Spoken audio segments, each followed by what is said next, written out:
what's going on? So we are going to be talking about the final episode of the 2012 Ninja Turtle series, which is titled Wanted, Bebop, and Rocksteady.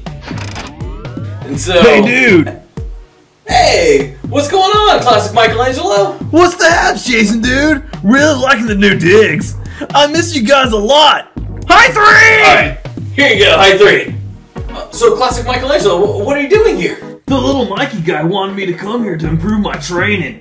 To be more zen-like. You and him are gonna do some training? Yeah, dude. That's actually really cool. So, something with this episode, what they're continuing off the 2003 series tradition, is that they are ending it with a 90-minute special where our current turtles, they meet the classic turtles. It's actually really cool to actually see these classic turtles again. I couldn't be happier about this.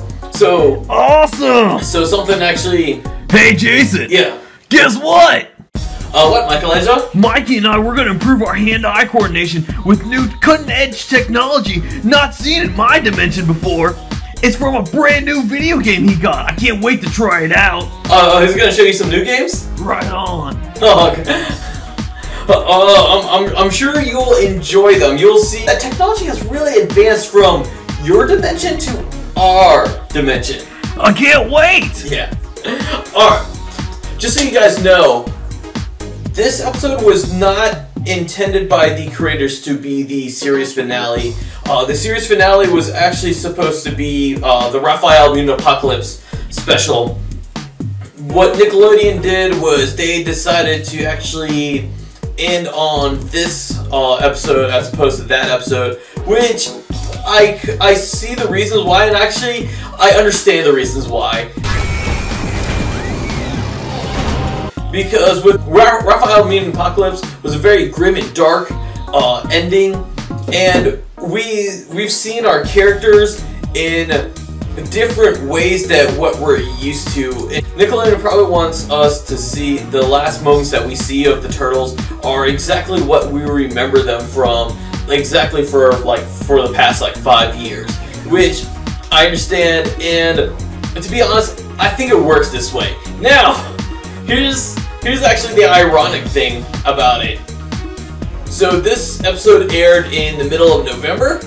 Well, in the beginning of September, we actually got a DVD of this episode, so we were able to actually see it almost 2 months before it actually aired on both Nickelodeon and Nicktoons.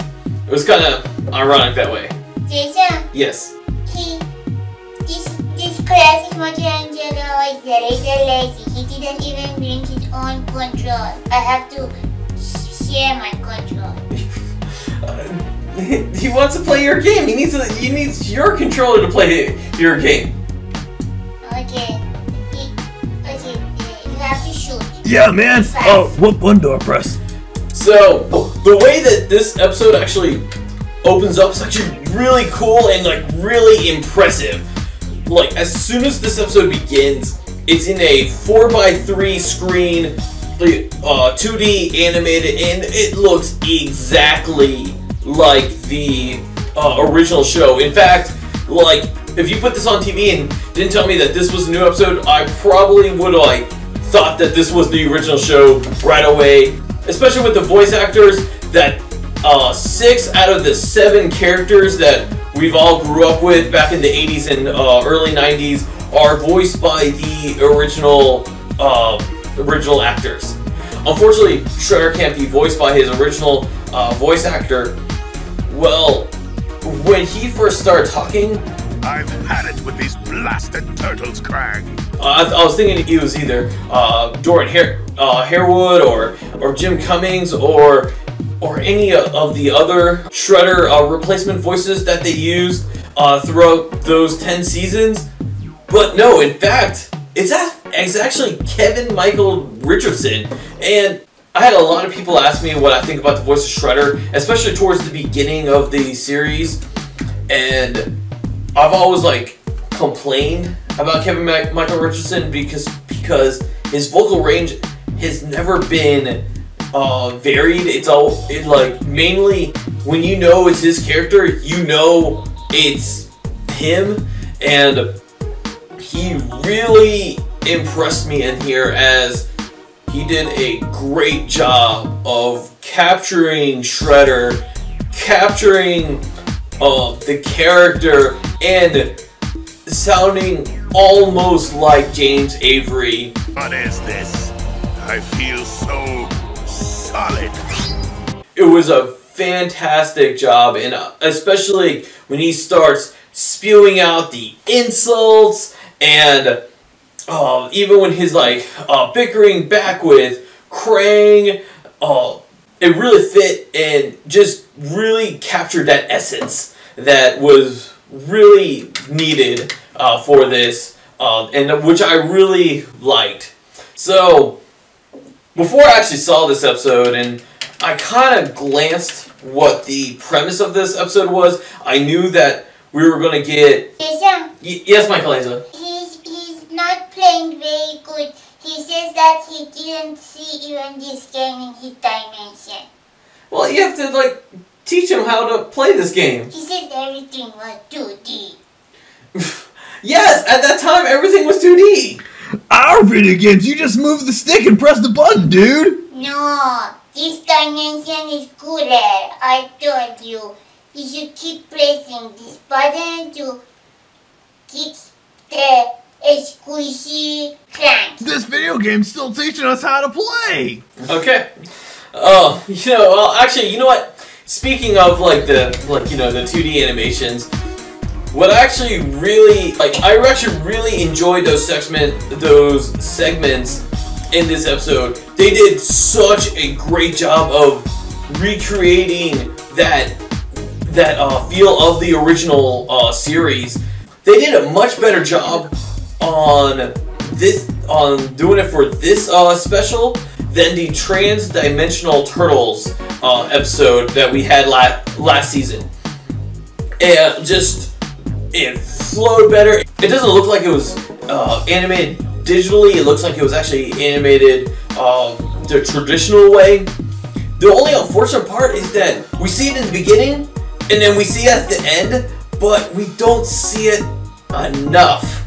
Like in this special, we don't actually see that the our turtles go into the classic Turtles dimension, and especially the way that this was animated, I would have loved to see just more of that.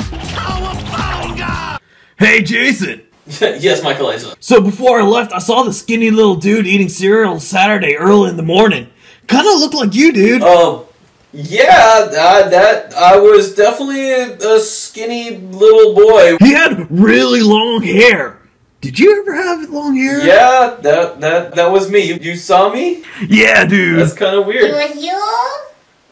Yeah. You. That's what I used to look like. It was the fashion back then. So before I actually saw this episode, I briefly read the description of this episode, and I was actually expecting it to be more about the classic Bebop and Rocksteady. Well, I was actually kind of surprised that we only see them in only the 2D segments. We actually don't see them in actually the 3D world, and that it's actually less about them and more about Shredder and Krang. Alright, you bug-brained baboons. It just took me by surprise, mainly because when I didn't want to read too much into it because I didn't want to ruin so much out of it. I just saw 80s Bebop and Rocksteady, and then I saw that the title was Bebop and Rocksteady, and so I was like, you know what, that's all I needed. And so I was kind of pleasantly surprised that what I thought it was going to be was completely different when it came out. In fact, I was thinking that those Bebop and Rocksteady was going to team up with our Bebop and Rocksteady. I had no idea that what was eventually going to happen was that Bebop and Rocksteady were going to actually dress up as the classic Bebop and Rocksteady and be Shredder and Krang's new minions. In fact, it's actually really funny how that happens.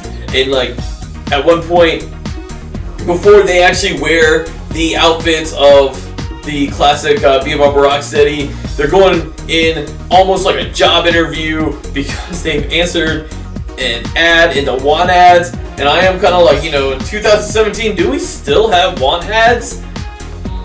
You guys let me know. You guys probably don't know either because that's such a different generation. Jason? Yes. He actually taught me to use only one hand. Like one hand? Like, you know, like... Is it in the other dimension they had a control like this? And so I only use my this hand. So like the old Atari controllers? Yes, let's play. He does it sometimes. Well, like as I was saying, they're going in like as a job interview, and we actually see both like both Bebop and Rocksteady. They have like, you know, a necktie and a bow tie. It's actually really funny just seeing that. Like that's what they need to do to wear to be dressed up as both Shredder and Krang. They meet them in a diner. Krang is like sitting in like 2 booster seats. It's actually a pretty funny scene. Be nice, Shredder. We're multi-dimensional counterparts of the beings you know. And you might be exactly what we're looking for. So, we obviously have Shredder and Krang come to this dimension. We also have the 4 classic turtles. They come back. Not only we get to see Shredder and Krang in the current series dimension, we also get the turtles. They come into this dimension again, as we've seen them once before. Now we're seeing them again, and it's almost like the show creators like heard my complaints about the previous team up episode. Some of the things I actually complained about was I complained about the length, and so instead of this being a 30-minute episode, we have a 90-minute special. The other thing I kind of complained about was in the Transdimensional Turtles episode, we saw Leonardo's sword break, and my big complaint about that was that it wasn't Donatello's bow that broken, and here we do see that, and he does say the line of, "Oh, that was my favorite bow step." Not exactly the line from the classic series. But, I mean, I'm not going to go and nitpick right there about it, but it was like really nice to hear that. And then the last thing, which I was actually the most surprised about, was we actually hear Leonardo shout, "Turtles, fight with honor!" As that has always been my favorite battle cry from the original series that often gets overlooked, as Go Green Machine is a very popular one. Go Green Machine! And the ever most popular one is Turtle Power! And if you guys are worried that Turtle Power is not being heard in this episode, oh, don't worry. It's being said like a lot. Like the only thing I'm kind of surprised about is that in Tri-Dimensional Turtles, like Leonardo complains about hearing it too many times. I'm surprised that no one actually complains about hearing it so much. So Trans-Dimensional Turtles and Turtles Forever, they've always had the whole, oh, let's compare from the classic series to the current series. This episode's no different, even though we've actually heard some of those comparisons before, but we have some new comparisons now. As we see, in this episode, we see the Technodrome. Holy chalupa! Is that a Technodrome?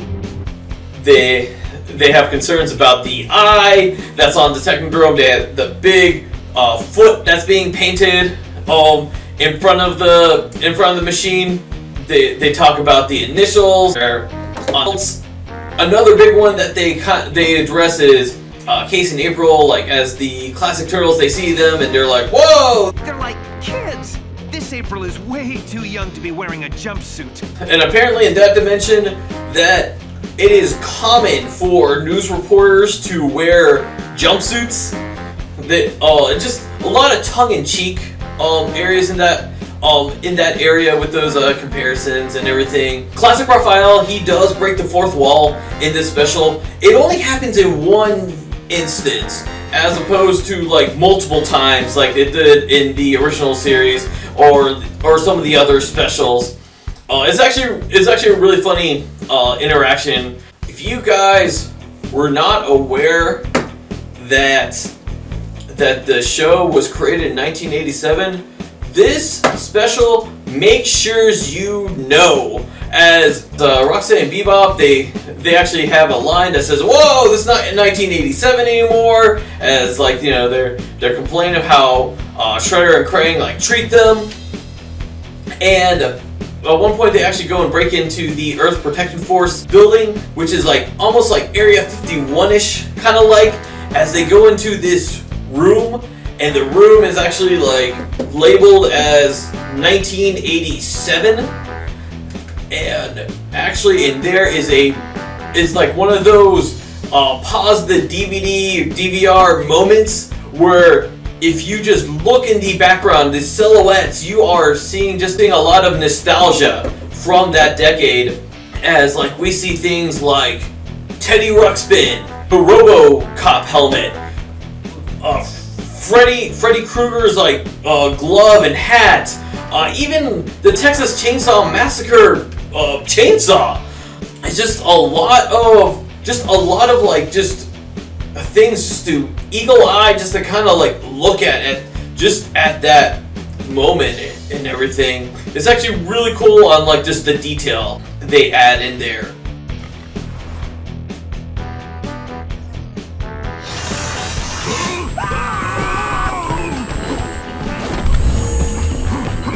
We see Shredder. He is actually in the 3D dimension from the 2017 series. Brand new model, which actually looks cool. Not only is he a new model that we see from the classic series into this series, we also see foot soldiers as they get introduced in the part 2 of this special. It's actually kind of funny with the foot soldiers. So foot soldiers, they never talk like in the series at all. And then over here, they still don't talk. But at one point, one falls in a hole, and we hear the Wilhelm scream. And that was just kind of like a little off-putting for me, especially since, like, you know, I was growing up, like, for the past 30 years, I just knew that these robots never really talked, and just to hear that was kind of off-putting. This series does take advantage of these foot soldiers being robots, as the violence just gets knocked up a notch from the classic series, as like we see like arrows going through the heads and eyes. We see just like them being dismembered, and even like the lasers kind of chopping up into just weird pieces that, like, if it was a human, it would definitely be like a rated R kind of moment. It's actually it's actually some really cool like fight scenes from there. From the 2017 side. The second part, we actually see Karai, Shin Megami, and Casey. And well, they have a reasoning why Casey doesn't come back in the third part, but Karai and Shin Megami, they just kind of like disappear. Like, they kind of do their part, and then they kind of go away with no explanation on that. But then the third part, we actually have the Mutanimals. Well, just 3 of the Mutanimals. 2 of them, 2 of us. Seems like a fair fight. And Mondo Gecko makes 3! The neat thing about having 2 of these characters, which is Slash and Mondo Gecko, if you guys remember, they're actually voiced by the 1990s movie of Donatello and Michelangelo. So it's almost like, okay, we have a reunion of the original voice actors for the Turtles. We have with the 2017 Turtles, plus half the cast of the first original movie in here. It's actually like really cool just to think of it that way. Yeah. Yes, Mikey. This Michelangelo, we beat the next level. then he will teach me to do the victory dance. A victory dance? A classic victory dance. A classic victory dance. Yes. Alright. Alright, that'll be interesting to see. This episode doesn't come flawless to me, I'll say that. Now, there are some parts that kind of bothered me. As much as I felt like most of the parts with Shredder was like very spot on, there are parts where I felt it was very out of character. Like, especially the gloating scene. Gloating! We are the best, and you are not, you blasted turtles! It did not feel right. Shredder would gloat a lot in the original series, but this one I felt like it just took it a little too far.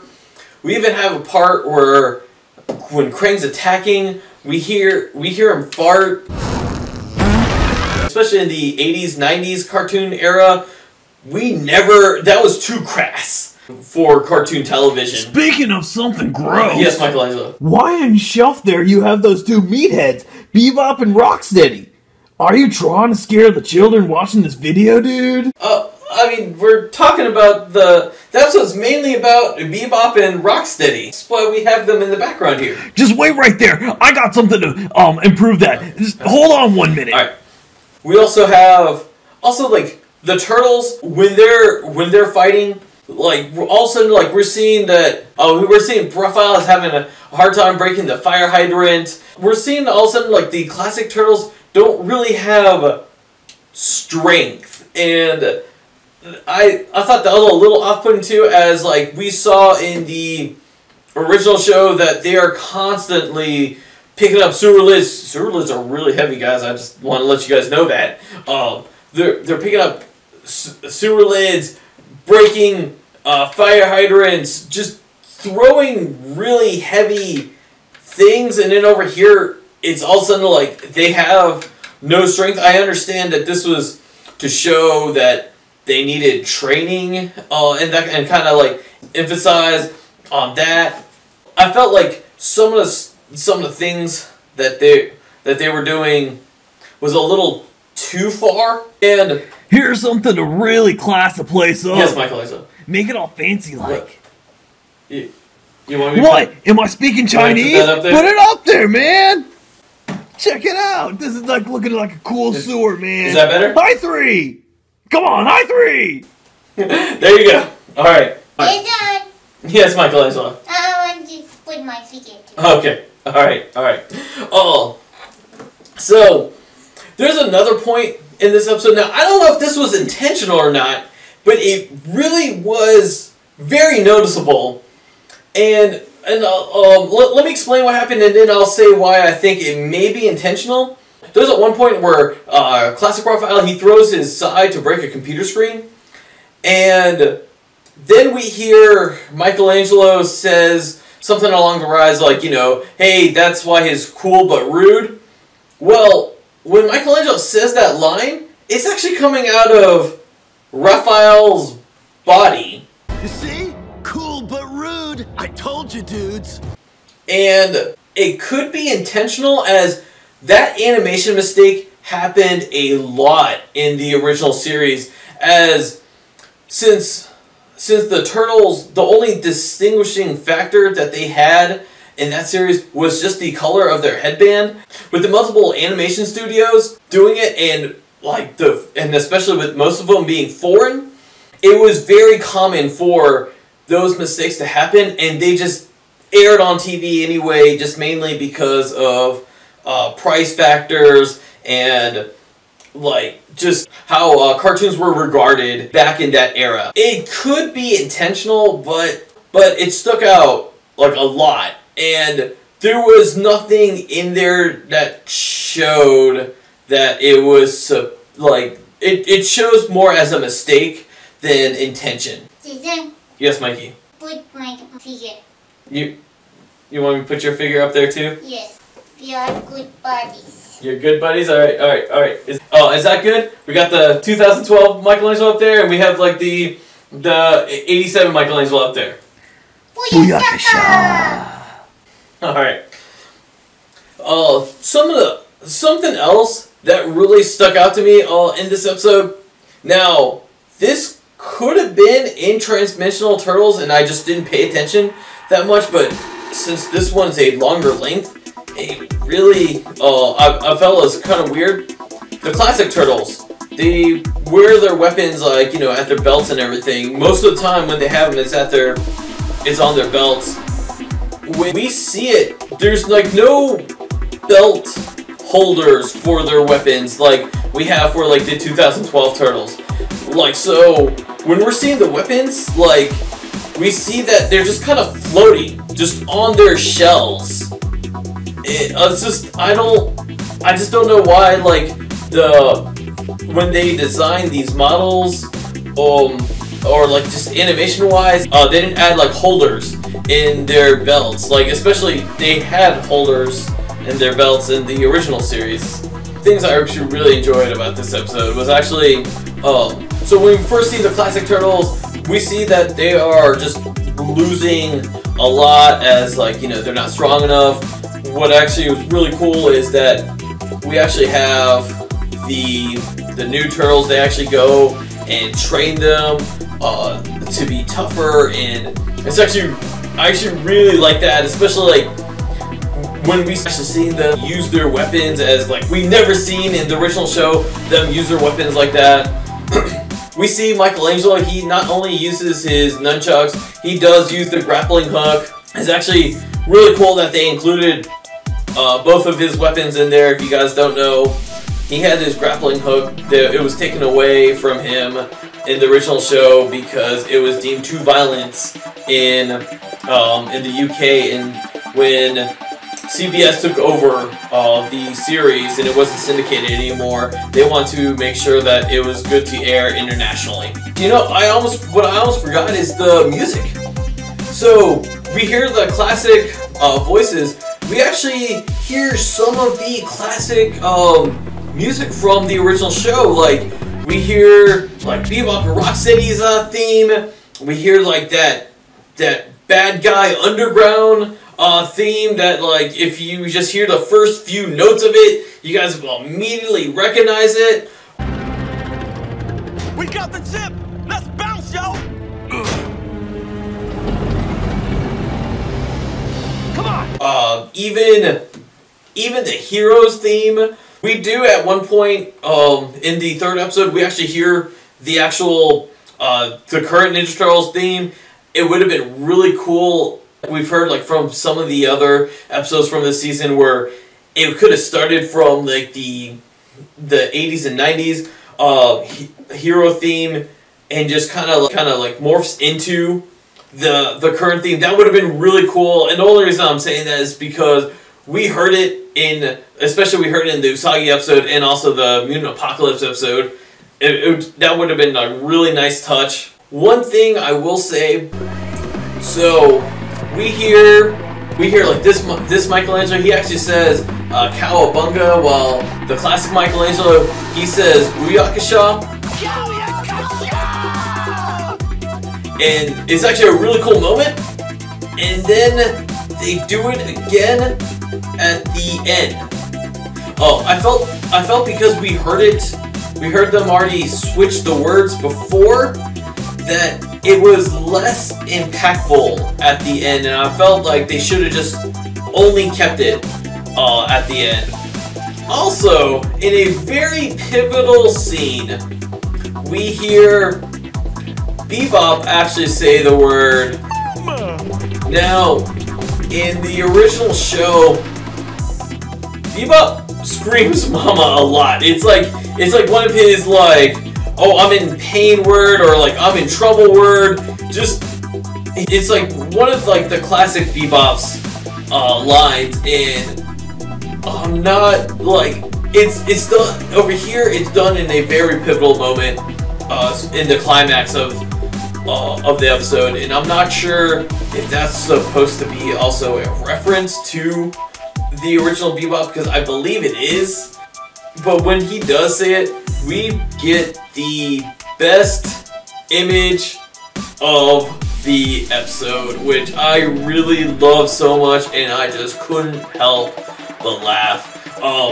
overall, this was a great episode. Love seeing the classic Turtles a lot. I'm surprised that this didn't get as much hype as Transdimensional Turtles did last season, and I guess only because it was done before, but this is done in a much greater scale. Most everything about this special was done better, and I really felt that this was a great way to close out the series. The Ninja Turtles 2012 series has been great. Really enjoyed it, and this was, like I said before, kind of glad they're keeping the tradition that we end the series with them teaming up with the classic show. So, Rise of the Teenage Mutant Ninja Turtles. When your day comes where you unfortunately have to end that series as well, you gotta keep the tradition. You gotta bring these 87 Turtles back. And if you can bring back the original voice actors, that'll even be better. So Classic Michelangelo, what'd you like about the episode? Coming back to the 7th dimension, seeing these young turtles, and kicking around Shredhead's butt again. What about you, Michelangelo? What'd you like about this episode? I like the part that I was playing the hacky sack with the classic Michelangelo. Yeah, that was actually really fun. Alright, let me know down in the comments below, what did you guys think about this episode? Let me know what you guys think about this series in general. You guys are going to miss this. Also, let me know about your opinions on what we know about the rise of the Teenage Mutant Ninja Turtles, and what do you guys think? Are you guys excited about it? Are you guys worried about it? I've heard so many things from other people, and any of you guys' concerns is totally justifiable. I'm just going to say that right now, but I want to hear about your opinions on that. Later I will do a follow-up video what I think about the 2012 series overall, and also this season. Thank you so much for watching these videos with me and Mikey, and yeah, this Mikey as well. We will see you guys for the new series. Alright, till next time, guys. See ya. Okay, you do the subscribe. Really? Oh my gosh, that's such an honor. So, what should I say? Tell them like and subscribe. Like and subscribe. Okay, now let's do the victory dance.